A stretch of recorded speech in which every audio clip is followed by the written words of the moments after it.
Hello, everyone, and I am back. And today I am back with Stefan. You know Stefan from before. We had a couple of discussions already. And today we are going to talk about something very interesting, which we touched on our last discussion. But you'll get the whole journey from Stefan today, what happened with Colibri and what is happening. And I think because it is touching on several important topics of today, one of them also being privacy, as we talked about it before we started recording. I am sure you will enjoy this episode. Stefan, welcome. Yeah, thank you for having me again. It's nice to be in your show. So I'm happy you could make it, and I'm happy we can sort of track the progress of what's happening. So I see the Colibri t-shirt. Is it the only project you're working on right now? Actually, yes, it is the main project. We have some side project as well, of course, but Colibri is our main focus, and it's so. Start with a little bit of a history for people who haven't seen our past shows, so they don't have to go back. When have you guys started with Colibri and why? And what was the initial focus? Yeah, we started Colibri beginning of last year. It's almost 1 year ago when we started, and the main issue we are addressing with Colibri is trustless information. Now, when we are working in the Web3 ecosystem, we have a decentralized system, we have trustless information, it's permissionless. But when we look into any wallet or dApp today, we see that most applications are using RPCs, centralized services which give access to information on the decentralized network. And Yeah. most of the applications are not able and not doing it at all to verify the information they receive from these RPC endpoints. And this Okay. is not how it should be. So the ethos of Ethereum and other Web3 solutions is that we have any information which is available also verifiable in our applications. So that every solution should verify the information. If you Right. would run a full node, then this is by default what happens. You have all the information and you verify it directly before you use it because the client is synchronizing and is doing all the consensus stuff and all the verification stuff. But as So we know, now I actually remember. Yeah. So the Colibri started as a very light client, right? To replace the RPCs. yeah, actually we started from the RPC. That's why when we look how it works in the client world, we have these full nodes which are synchronizing, doing all the stuff. And then the approach was, yeah, how can we make these clients lighter that we can use it in small applications as well? Now then we have the light client protocols, and this means we try to reduce the load and the resource needs as much as possible. Right. So with Colibri, we started from the opposite direction. We started with RPC, just getting data from an information provider. And then we thought, what is needed to add to the information to have the information verifiable? So, so our approach is to have a fully stateless client, which is not synchronizing, not storing any state, but is able to verify all the information by itself and with a very low resource footprint. Now, the goal must be that every device, every application is able to do the verification in the device, in the application itself. Now, that means if you have a smart device, an IoT device, let's say a door lock, which has the ability to read information from the blockchain, it must be able to verify the information in the device. If we have a smartphone app, the information needs to be verified in the smartphone app. If you have a web application, it needs to be verified in the browser. And this is the approach of Colibri. We started to build this stateless client by having two types of proofs we are verifying. Now you get the data, then you get also an execution layer proof, which means you can verify that this information belongs to a specific block. And then you have a consensus proof so that you can prove that this block is part of the canonical chain. And with these two proofs, you know exactly this is information, it belongs to a blockchain, and this is the real chain we are attached to. So, and with this, only the information plus the proof is needed to verify all the information. Now you can do it directly in a device. You can do it even in an air-gapped device. Now you can have a wallet which is completely air-gapped from the internet. You just take the data and the proofs, and then this air-gapped application could verify it. It could be only connected via Bluetooth to your smartphone. You just send the data plus the proofs, and you can verify it. And of course, every other app we have in our browsers and in our smartphone apps, they must be able to verify this information by themselves. So why This did is we? interesting. Can I stop you here? So Yeah, that's interesting because it kind of begs the question why we don't have this, why we haven't had this before. Was there any technical limitation? Because it seems like very pragmatic approach to, trustlessness and permissionless information sharing. So what was the yeah. problem? The problem was, so when we start some years ago with proof of work chain, so it was quite not possible to do it without a network of nodes which could generate these proofs. We actually did it some years ago, also building a client for proof of work, which was able to do it statelessly, but you needed a network of nodes you could ask for this information.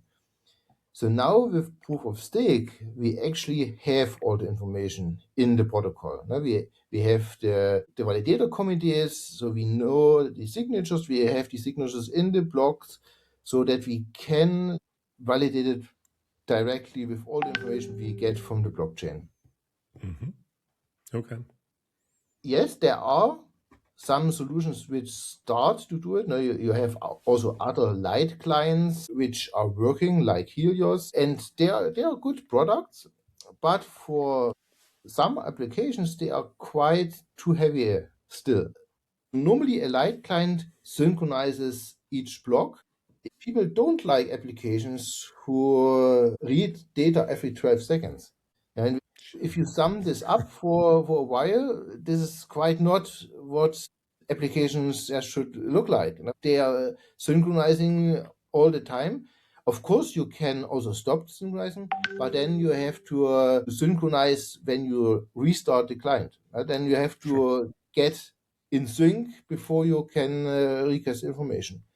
So with a fully stateless client, you skip this. Yeah, you just get information and you get the proofs. And with Colibri, we have two ways to generate the proofs. So the client by itself can generate a proof. That means he will ask for additional information from the RPC endpoint and also from a beacon chain RPC endpoint. And together with this information, he can generate the proofs and make all the information completely trustless. But this takes resources, and especially if you want to read data or the need to read data which is a little bit older, you get in trouble. The information might not be available. So with Colibri, we have another method.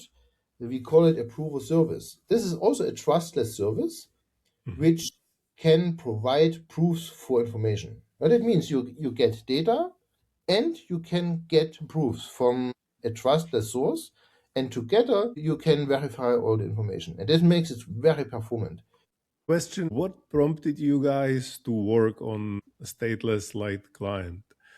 Was it like you needed it, or was it something which community was requesting and you saw it as a missing piece, or somebody hired you to work on this? How did that start actually? That's actually a good question. Yes, we need it because we know that this is something which should have been from the very beginning part of the ecosystem. Okay. And when we talk with people about how much this is needed, everyone says exactly what is needed. I see. Nevertheless, I see. if you look into the applications, it's Hmm. not yet used. Yeah? Right. So what we have done is nothing too complicated. So every application could have done this before. Hmm. But if you write a nice DeFi app, what you are looking is you look in your protocol, you look to make a good user experience. What you don't think a lot about is my information really trustless? Because True. it works well if I rely or trust in such an RPC endpoint. Yeah, sure. And and this is what is common standard right now. Most people are using these existing services because it's convenient. It's yeah, it's Yeah. how it is done. And actually it was really important that we have these RPC endpoints. Of course, we had light clients since 2016 or something like this, but there were almost no application using these light clients because they are still too heavy, as I mentioned before. Right. And the, maybe you have seen the initiative last year from the Ethereum Foundation, the Trustless Manifesto. And this Yeah, is sure. exactly the topic we are addressing. Now, we started some months before this manifesto was published, and we 100%, 110% support it because this is exactly how it should be. There must be every application needs to use trustless data. This is not negotiable. We have to use trustless data. So, and to make it easy accessible, you need this trustless client. You Sure. have an application where you right now use an RPC endpoint, just replace the RPC endpoint with a Colibri client. It's exactly the same interface. Then you have trustless information, nothing more.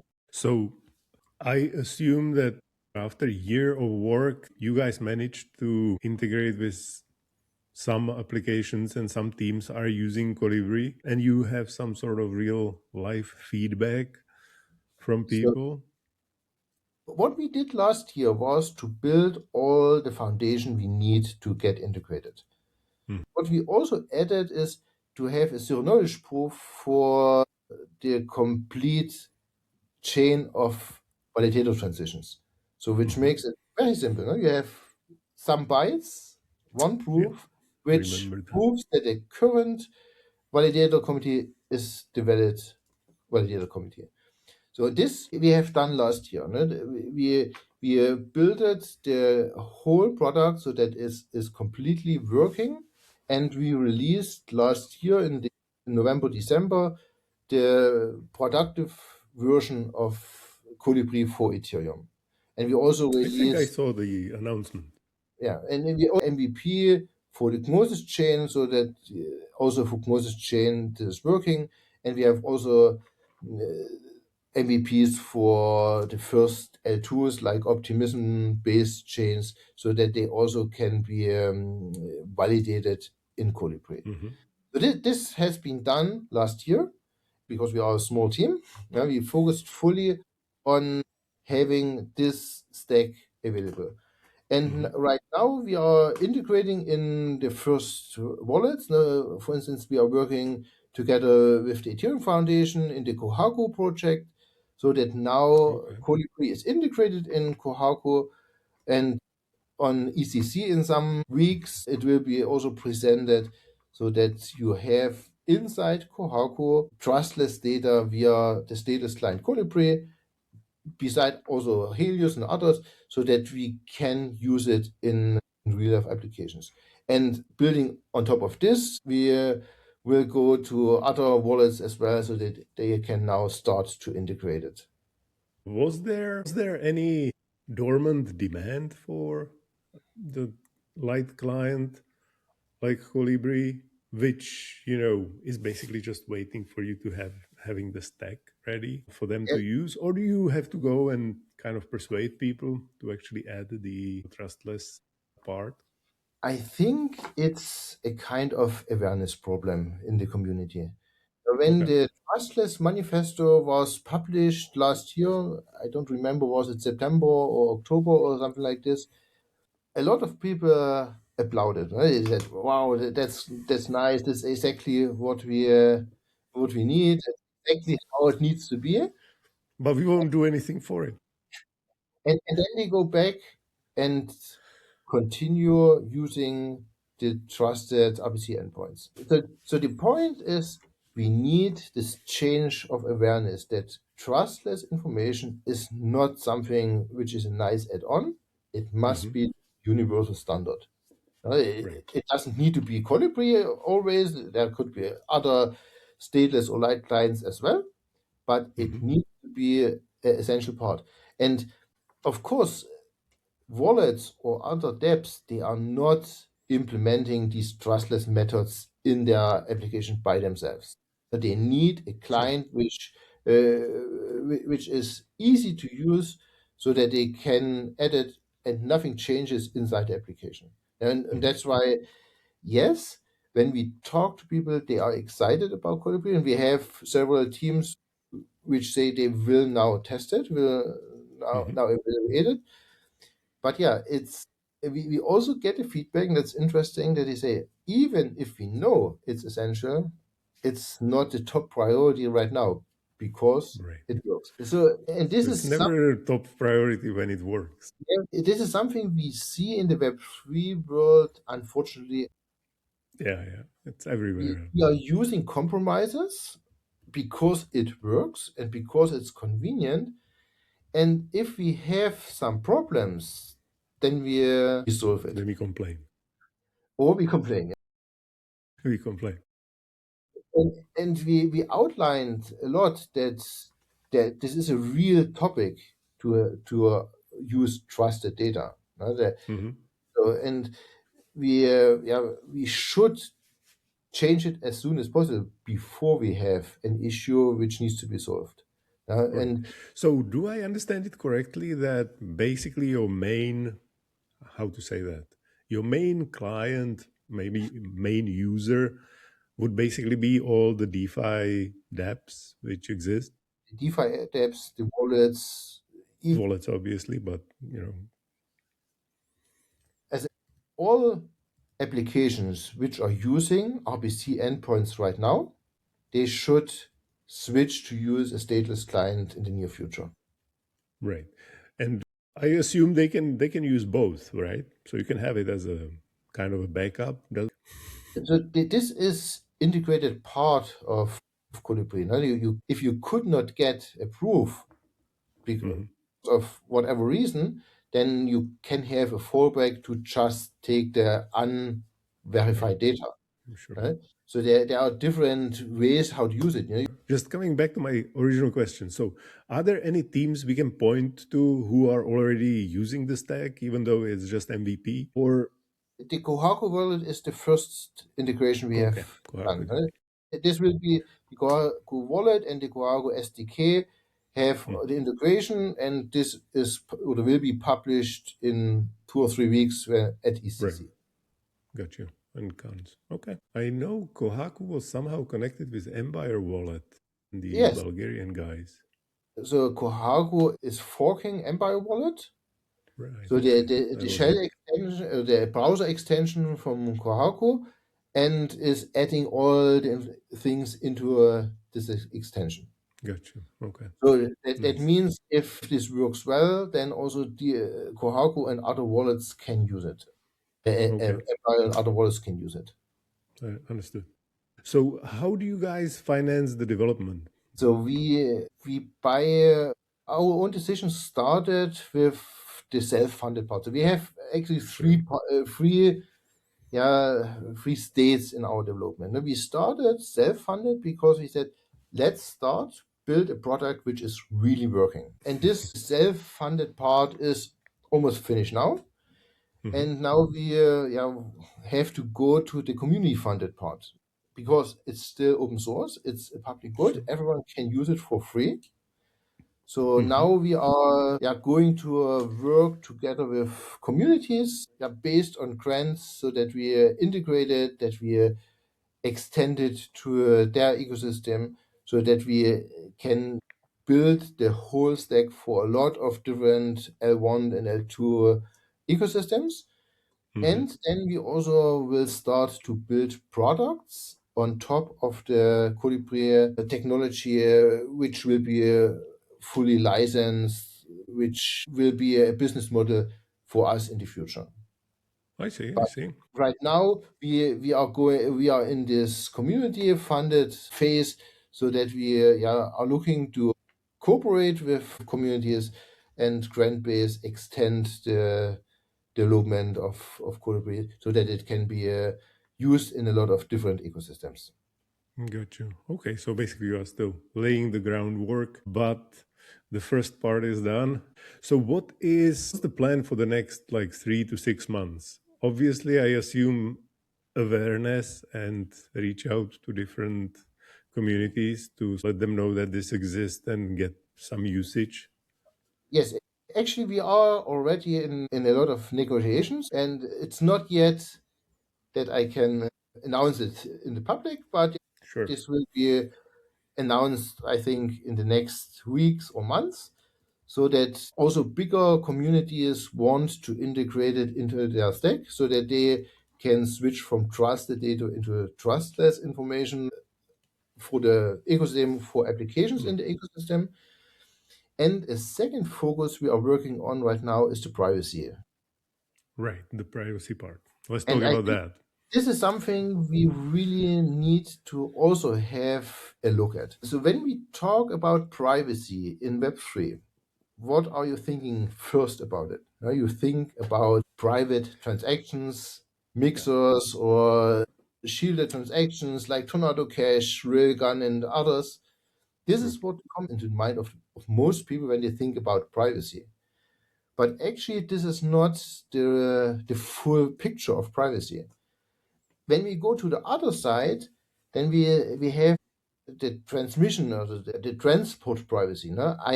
I'm connected with my computer to an RPC, and there are also privacy protocols like Tor, Mixnet, like Hopper or Nym, so that you can make the transport layer private. But this is also not enough. As I mentioned Okay. earlier, think about you are preparing a DeFi transaction. What are you doing? You first read some values from smart contracts, you read some balances and so on. And actually, by reading these values, you show a lot of your future intent already. And if someone can read, for instance, the RPC provider can read what you are or see what you are reading, they can almost exactly know what you will do in the future. Sometimes these reads are even more revealing your private information than the transaction itself. And that's why it's very important that we also get privacy in this direction, that we can do private reads on information. So, Got and you. here we have a lot of interesting approaches. Vitalik showed a lot of interesting approaches in the last time. He did some publications, and there are a lot of discussions how we can use these methods to make access to Ethereum and other chains private. And here we see a big problem. Privacy maximalism kills privacy. This is actually, Usually, maximalism of any part, any way, it kills the if part. you try to be as private as possible, this costs. It might be money. You have to pay fees because these privacy networks or privacy solutions, they have additional effort. That's why it's more expensive. You Sure. also pay in latency, because if you, for instance, use a mixnet or Tor onion network to make the transport of information, the latency will go down. And you have another very, very essential problem. If you want to have trustless information, this sometimes contradicts to having private information. Right? So that means we need approaches which are verifiable, but still not too expensive. So, and we recently published a paper about pragmatic adaptive privacy. And we think that pragmatism on privacy PAP. is the most important thing to have privacy in application. Maybe I can give you a short example from my youth, because I grew up Here we in go. Eastern Germany. So, and a very important thing in our daily life. So when I was about 13, 14 years old, I had a real passion. I loved electronic musics. So and there was these synthesizers like Moog synthesizers, and so it was not affordable for me at all. So even the East German products, they costed several monthly salaries of my father to buy it. So it was not possible for me to get something like this. So, but what I did was I started to build things by myself. So I was reading books, and so then I had a problem how to get all these electronic parts, All the parts. Yeah. transistors, and so on. So it was expensive for me. So and I started to collect these parts. So we had a small university here in Mittweida, and there Mm-hmm. was a special trash can from where they put all the electronic trash into it. Oh, So, and I went there some times a week and looked if there's something I could recycle. And I collected a lot of these electronic parts. And then when I got a book and I started to build these circuits, I had to change them. So I had to be a little bit pragmatic to have what I, or to use what I have. And in the end, after 3 or 4 years, I finished my own synthesizer and it worked very well. wow. Okay. So You still have it? unfortunately not. So when I went older, I decided I don't need it anymore. And Hmm. yeah, it's now, Pragmatism again. and I'm really not happy about it. So, but what I learned in this time was a very, very important lesson. Of course, I could have thought about how to get a professional synthesizer, which could be bought in a shop. Try to save money. It would have taken years for me to collect this money, or just simply start with the things I have. So why do I mention these things? So we think to have pragmatic methods in privacy will help us to have more privacy instead of having some interesting methods which are not used. If you are able to add pragmatic privacy methods on the protocol level, like Colibri, then Mm-hmm. it's quite easy to use it in the daily usage. No? So that's why we are adding a privacy abstraction layer in Colibri, which helps to add methods which increase the privacy level of applications. And the Okay. adaptive in this approach is you don't need the same level of privacy for every request you send to the blockchain. Now, for Sure. instance, if I have a dashboard in my wallet where some information from USDC, DAI, and other tokens are visualized, the information that I read, which I'm reading from these contracts, might not be needed to be very private, because it's a dashboard. You cannot read any intent what I will do in the future from these information requests. Mm-hmm. That's why I don't need to add a lot of privacy on these requests. When I prepare a DeFi transaction, that might be completely different, because then when you know what I'm looking for with Mm. or Yeah. what contracts I'm interacting with, then you can have a lot of information what I will do in the future. Now, if I prepare a private transaction on Railgun and show all the requests, I'm looking for events, I'm looking for state variables, and if the RPC provider already knows what I'm looking for and knows what I will do in the future. But if I have methods which can shield these things, which means when I need to, let's say, to read a transaction, I don't read the transaction directly. I need the whole block. The Right. block can be verified. It's quite simple. And Mm-hmm. in the client, we extract the information from the block we need. Or if I need some, Okay. So basically, privacy by obfuscation, kind of. Yeah. So if I need some events, I don't have the Bloom filter exactly focused on my event only, but on a group of events. Now, of course, this is not as private as I would do with a fully private approach, but Sure. for most applications, this is quite enough or quite a good starting point. In Colibri, we will give the developer the chance to define what request needs what level on privacy.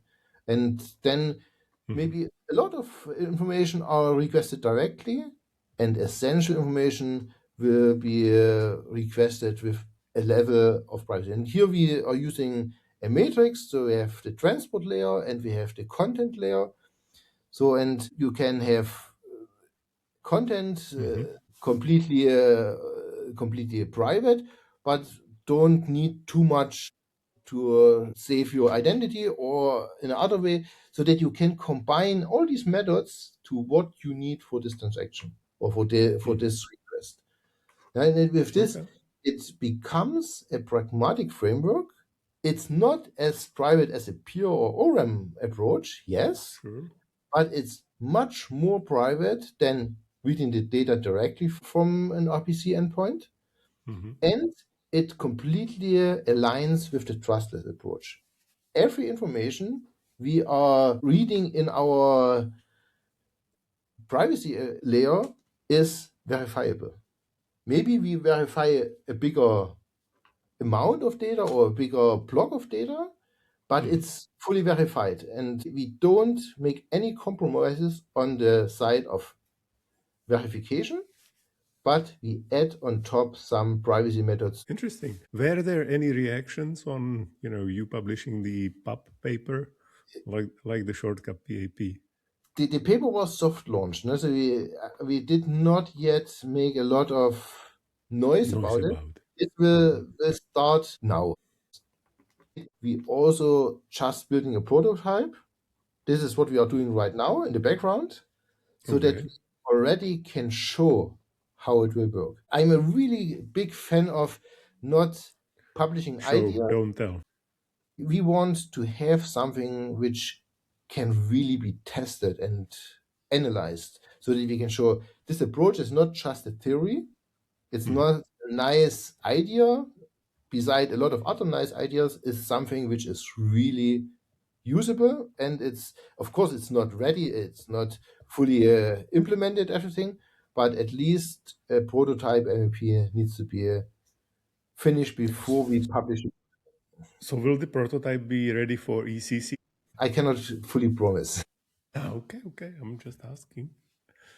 because for ECC we focused on integrating the trustless part into Kohaku and Sure. also the simulation part. This is something we have not talked about yet. Okay. Give me a So short version. when you send a transaction, you should not send it without having simulated the outcome. Sure. There are service providers like Tenderly, you can send information, they do very great analysis. But for a lot of applications, you should do it not using another trusted service. You should do it directly in your client. And if you have a stateless client, the good thing is you can do it completely trustless. You can get all the information, all the state information.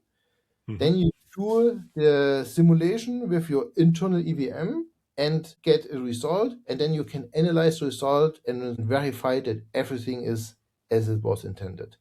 And in the Kohaku demo, you also can see how this works. Completely local in the client, doing a full simulation of any transaction you are doing in the application. I see. Oh. This also can prevent us from some attacks we had in the past. No? And Sure. that's why we need these 3 points to make safe applications. Fully verified information when we read it from the blockchain. We need locally simulated data before we send the transaction, and we need as much privacy as needed to make all of our transactions and reads so private that nobody can use this information to attack me when I do this transaction. Absolutely. That was a nice summary. And here the invite for everyone, you can use it. Go to our repository on corpuscore.deck page. You have all the links to the repository, to the specification, to the white papers. You can use it in your applications. You can also add code to our repository. It's an open source project. And of course, if you are using an RPC in your application, don't do it in the future. Start using trustless data. The time is now. There's no excuse. It's available. It works. It's productive. Just do it. Right. You were talking about this one, right? Colibri Stateless on Corpus Tech website. Yes. GitHub links, white paper, everything you guys need. This is the website. All right. Nice. Well, thank you, Stefan. I think we will have to wait a couple of months to see how the implementation and spreading the word actually goes. Because a lot of times, good tech dies because it's more convenient not to use anything else except the things you are already using. We will see how that goes. Thank you, Urash, for the time. It was lovely, as always. Yeah. And you'll find the links in the show notes, guys, and give Stephanie a follow, or find him on any of the conferences which are coming up this year. Absolutely. Yeah. Thanks for the interest, the nice discussion, and yeah, if anyone needs more information, contact us. We are open to cooperate, to build something together, and to help to use these technologies in your applications. Very cool. See you guys next time. Thank you. See you.